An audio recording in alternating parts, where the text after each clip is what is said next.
देखिए, लिखने वाले अपनी तकदीर टूटी हुई कलम से भी लिख देते हैं।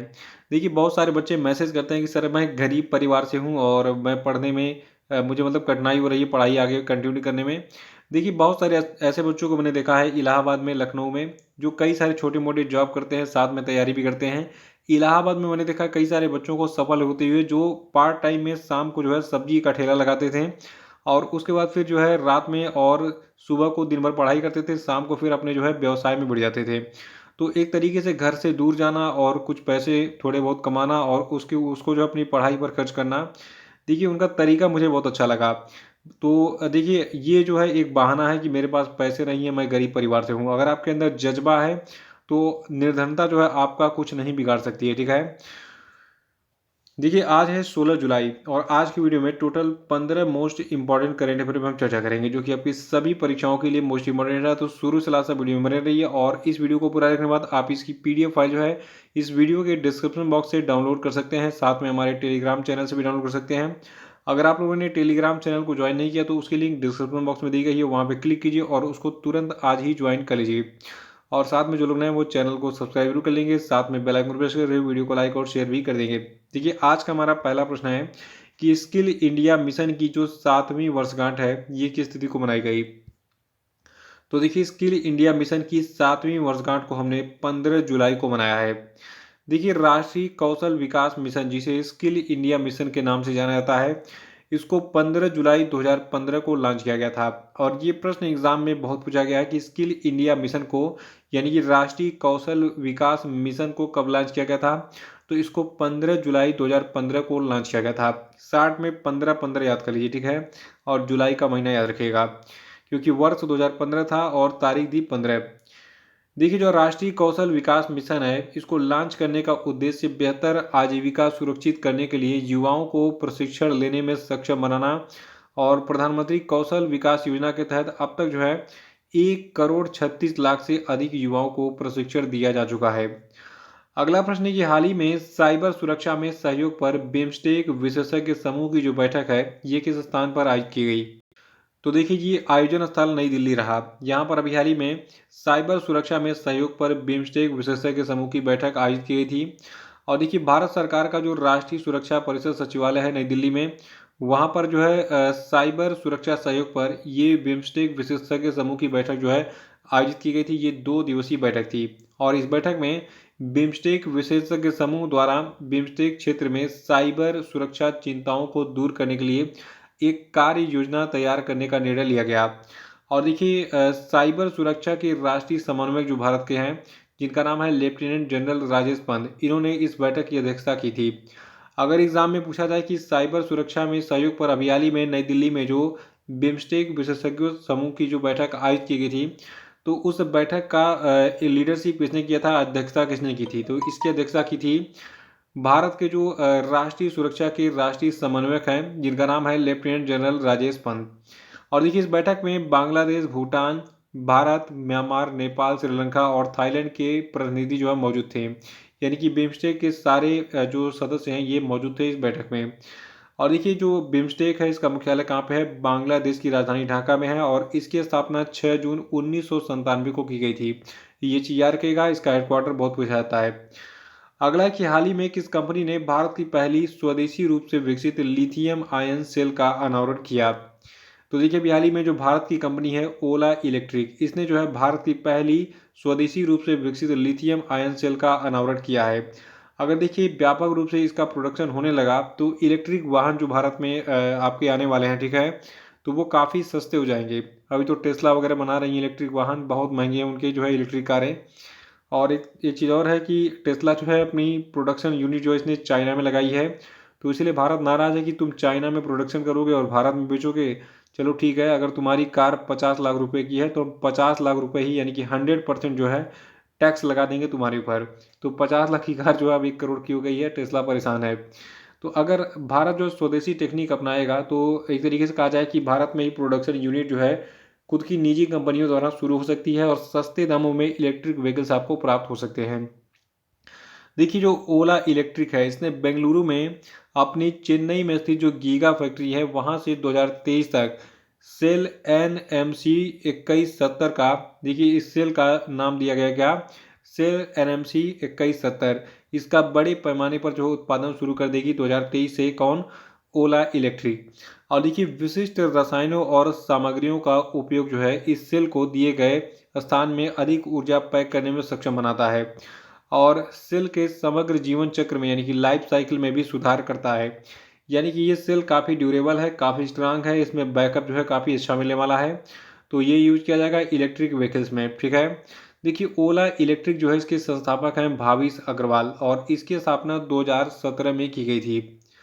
अगला प्रश्न है कि हाल ही में किस देश के तेज गेंदबाज शोहिदुल इस्लाम को आईसीसी ने डोपिंग का उल्लंघन करने के बाद 10 महीनों के लिए निलंबन की सजा दे दी है।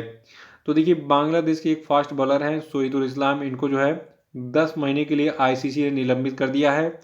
और आपको बता दूं जो आपके शोहिदुल इस्लाम हैं, ठीक है, तो इनको प्रतिबंधित दवा जिसका नाम है क्लोमिफिन, इसका सेवन करने का जो है दोषी पाया गया था।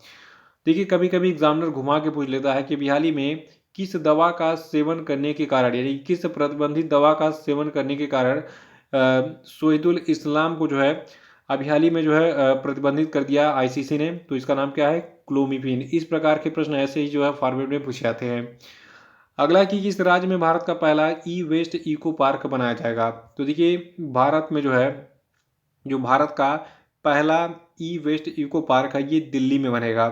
देखिए दिल्ली में इलेक्ट्रॉनिक सामान का इलेक्ट्रॉनिक गैजेट्स का उपयोग बहुत ज़्यादा होता है, प्रोडक्शन भी वहीं पे होता है क्योंकि आसपास में बहुत सारे प्रोडक्शन यूनिट्स लगी हुई हैं। तो जो प्रोडक्शन यूनिट्स है वहाँ पे इलेक्ट्रॉनिक कचरा भी भारी मात्रा में निकलता है। तो इसीलिए दिल्ली में ही भारत का पहला ई वेस्ट इको पार्क बनाया जा रहा है। और देखिए इस ई कचरा पार्क को यानी कि ई वेस्ट इको पार्क को जो है दिल्ली के होलाम्बी कला में बनाया जाएगा। लगभग 21 एकड़ जमीन का उपयोग किया जाएगा इसको बनाने के लिए। और देखिए दिल्ली की बात करें तो यहाँ के मुख्यमंत्री अरविंद केजरीवाल हैं, पर्यावरण मंत्री यहाँ के हैं गोपाल राय और शिक्षा मंत्री हैं मनीष सिसोदिया। और मनीष सिसोदिया जो है दिल्ली के उप मुख्यमंत्री भी हैं। अगला प्रश्न है कि हाल ही में आरबीआई ने ओला फाइनेंशियल सर्विसेज पर कितना जुर्माना लगाया। तो देखिए अभी हाल ही में आरबीआई ने जो है ओला फाइनेंशियल सर्विसेज पर 1.67 करोड़ रुपए का जुर्माना लगाया है। देखिए भारतीय रिजर्व बैंक ने ओला फाइनेंशियल सर्विसेज प्राइवेट लिमिटेड पर प्रीपेड पेमेंट इंस्ट्रूमेंट्स और नो योर कस्टमर यानी कि केवाईसी नॉर्म्स से संबंधित कुछ प्रावधानों का पालन न करने के कारण ये 1.67 करोड़ रुपए का मौद्रिक जुर्माना लगाया है। और अगला प्रश्न है कि हाल ही में इन्फोसिस ने डेनमार्क की कंपनी बेस लाइफ साइंस को कितने मिलियन यूरो में खरीदा।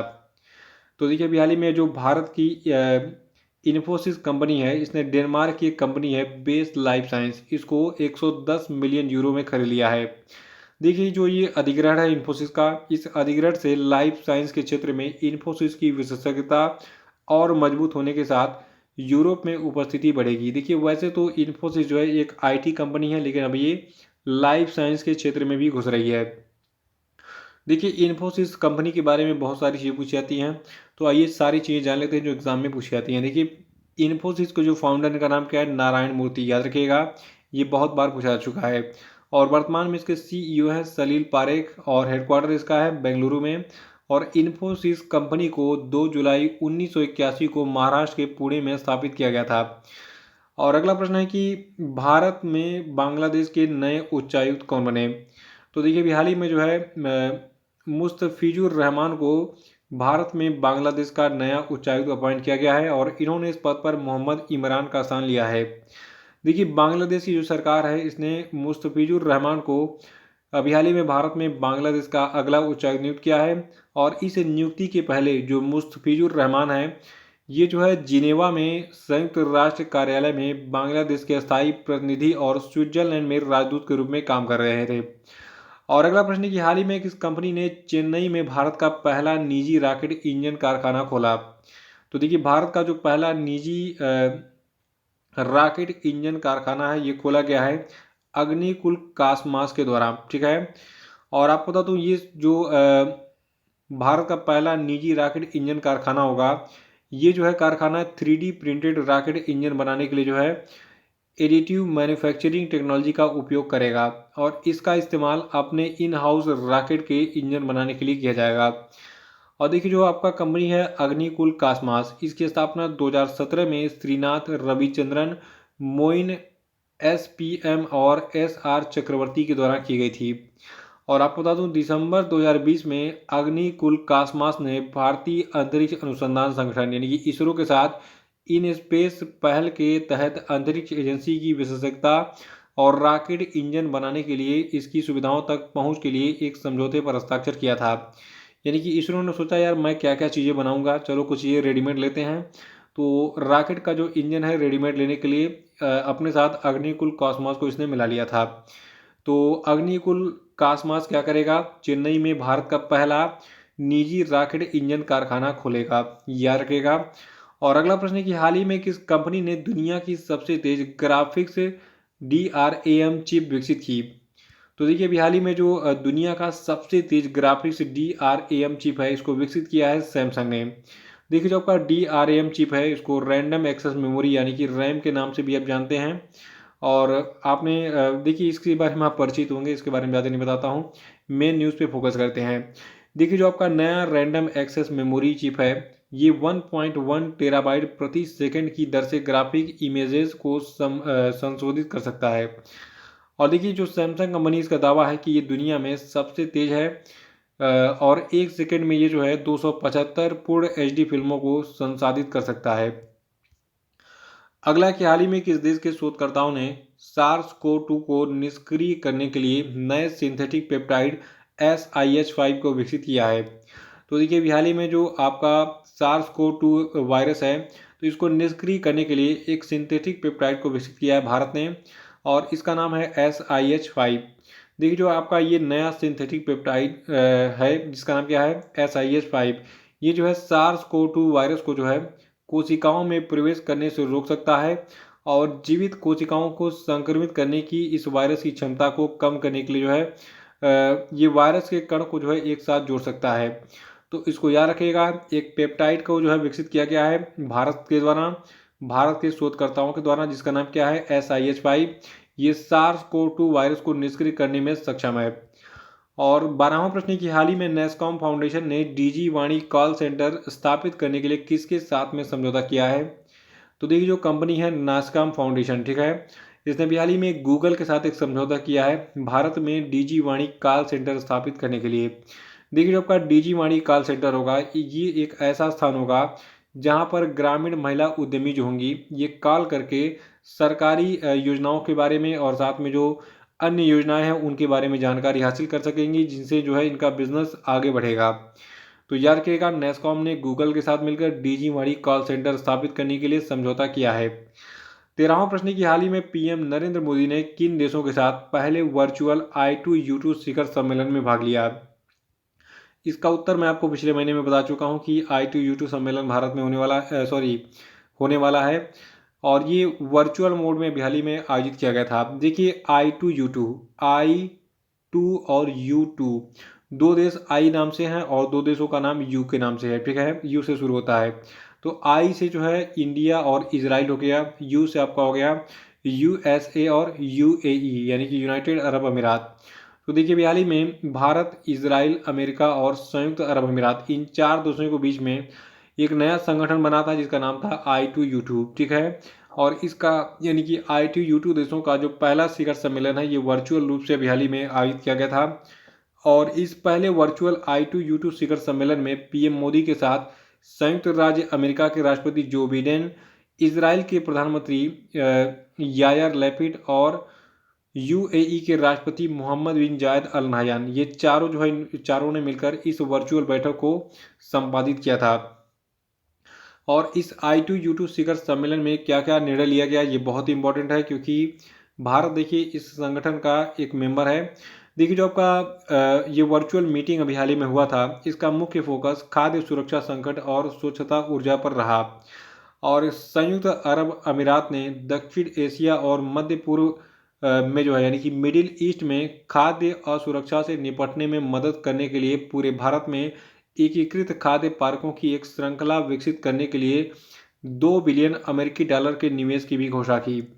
और देखिए इस I2U2 समूह की परिकल्पना 18 अक्टूबर 2021 को आयोजित 4 देशों की विदेश मंत्रियों की बैठक में की गई थी कि चलो आओ मिलकर हम एक संगठन बनाते हैं जिसमें हम चारों रहेंगे। तो ये संगठन फिर बन गया I2U2 और इसका पहला शिखर सम्मेलन भी जो है वर्चुअल रूप से हाल ही में आयोजित कर दिया गया। देखिए I2U2 चुनौतियों से निपटने के लिए देशों, सरकारों और निजी क्षेत्रों को एक साथ लाएगा और भारत पूरे देश में फूड पार्क के लिए उपयुक्त भूमि प्रदान करेगा, जो कि इजराइल, संयुक्त राज्य अमेरिका और संयुक्त अरब अमीरात के सहयोग से बनाया जाएगा भारत में। और देखिए I2U2 समूह ने यह भी घोषणा की कि वो गुजरात में एक हाइब्रिड नवीकरणीय ऊर्जा परियोजना का समर्थन करेगा जिसमें 300 मेगावाट पवन और सौर क्षमता शामिल है और ये परियोजना 2030 तक 500 गीगावाट और गैर जीवाश्म ईंधन क्षमता के लिए भारत में खोज में एक और कदम होने की उम्मीद है। तो इसको याद रखिएगा कि I2U2 शिखर सम्मेलन में क्या क्या निर्णय लिए गए। और अगला प्रश्न है कि हाल ही में किसके द्वारा कनेक्टिंग थ्रू कल्चर पुस्तक लॉन्च की गई। तो देखिए कनेक्टिंग थ्रू कल्चर पुस्तक को लॉन्च किया बिहार में भारत के विदेश मंत्री डॉक्टर एस जयशंकर ने। देखिए बिहार में इस पुस्तक का विमोचन नई दिल्ली में किया गया सुषमा स्वराज भवन में।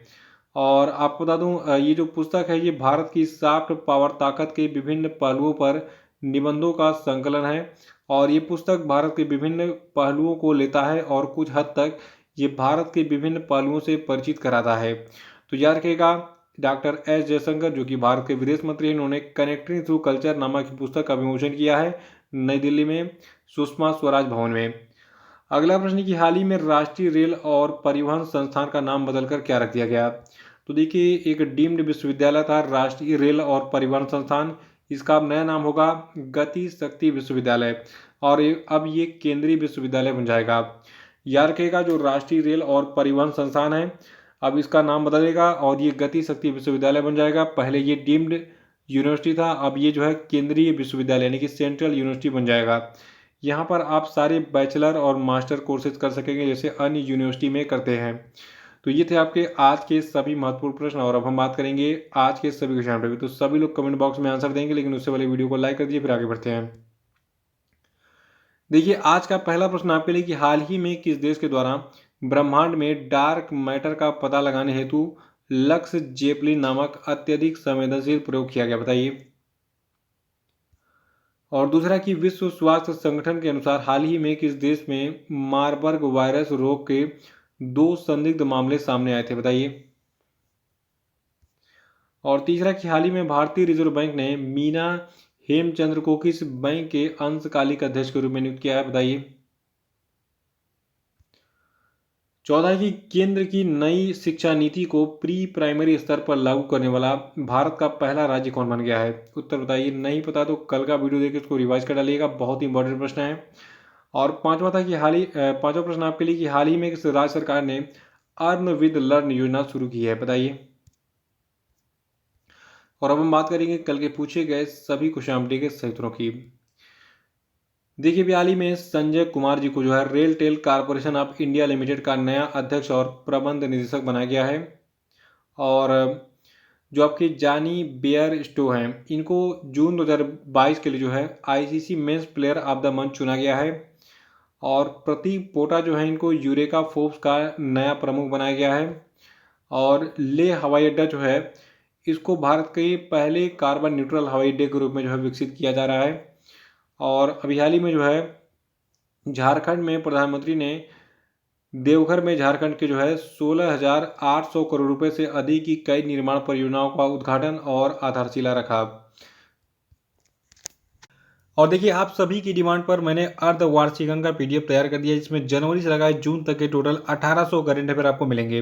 तो इस पीडीएफ को आप परचेज कर सकते हैं और पूरे 6 महीने के पीडीएफ को एक साथ प्राप्त कर सकते हैं केवल 55 रुपये में। तो इसको आप डाउनलोड कर लीजिएगा। इसमें देखिए पूरे डिटेल में सारे करंट अफेयर को मैंने जो है इसमें कलेक्ट किया है, यानी कि आपका एक भी पॉइंट कोई भी छूटने वाला नहीं है। और 6 महीने का रिवीजन मतलब हो गया कि देखिए किसी भी परीक्षा में आजकल पिछले 6 महीनों के प्रश्न पूछे जा रहे हैं। तो पिछले 6 महीने में जितने भी करंट अफेयर थे सब डिटेल में मैंने बताया इस वीडियो में पीडीएफ में। तो इसको परचेज जरूर कर लीजिए, डिस्क्रिप्शन बॉक्स में इसकी लिंक दी गई है।